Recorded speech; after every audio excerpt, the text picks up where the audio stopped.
মানুষ কত খারাপ হইলে এই কাজগুলা করে, যে তুই নিজের ছেলের বউরে গোবর ওষুধ খাওয়াই খাওয়াই সারাদিন নির্যাতন করছ।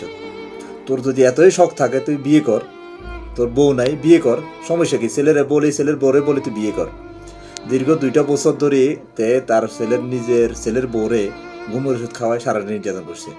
যখন এলাকাবাসী জানি গেছে বা এলাকাবাসী বিভিন্ন ধরনের কথাবার্তা বলতেছে, ছেলেরে জানাইছে যে এমনি এমনি তো বাপে এই কাজগুলো করতেছে, তখন বাপের হুমকি ধমকি দিত। তখন সে 2-4 মাস চুপ করে থাকতো, এরপর 2-4 মাস পরে আবার শুরু করতো। তা আমি বলতে চাইছিলাম এটাই, যে একটা ছেলে যে ঘরে যদি শ্বশুর শাশুড়ি থাকে বা বাবা মা থাকে, সে বিয়ে করে আনছে, বুঝলাম যে কতটুকু বিশ্বাস করে বাবা মার কাছে রাখি, নিজের বউরে বাবা মার কাছে রাখি, সে বিদেশ চলে গেছে। বিদেশ চলে যাওয়ার পরে বাপে যখন মা মারা গেছে, বাপে এই সরলতার সুযোগ নিয়ে ছেলের বউরে ঘুমের ওষুধ খাওয়াই সে সারাদিন নির্যাতন করছে।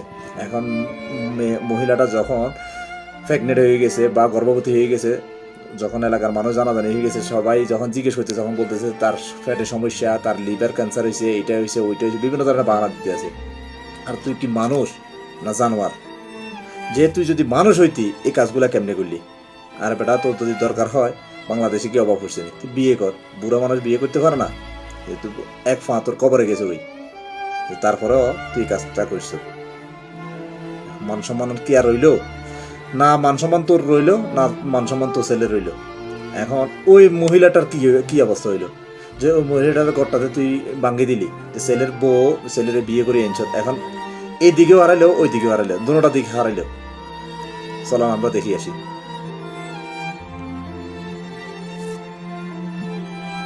আমি আজকে 2 বছর ধরে অসুস্থ।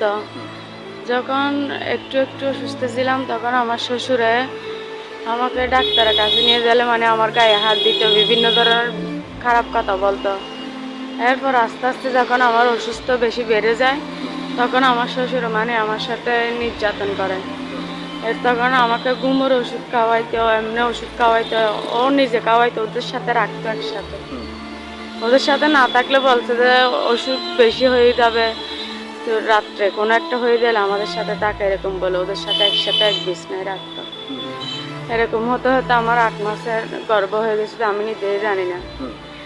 তো সবাইকে বলতাম আমার ফ্যাট বড় কেন, দিন দিন বড় হয়ে যাচ্ছে কেন, শক্ত কেন। ওরা বলতেছে লিভার নষ্ট হয়ে গেছে, লিভার পরীক্ষা দেওয়া যায়, এরকম বলে, কিন্তু দেয় না। তো এরকম করতে করতে দেখতেছি আমার বাচ্চা।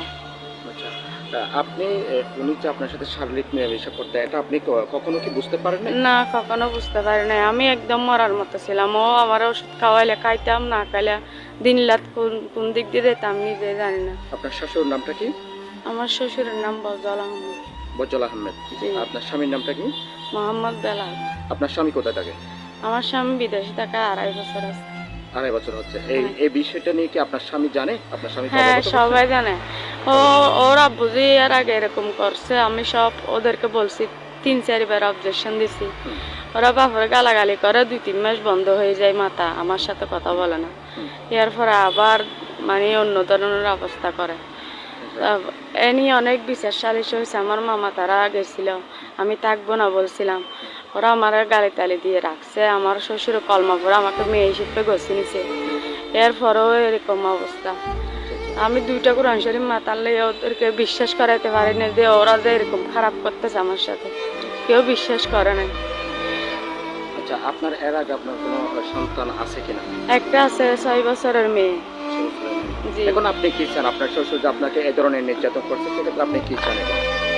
আমার শ্বশুরের শাস্তি চাই আমি। ঠিক আছে।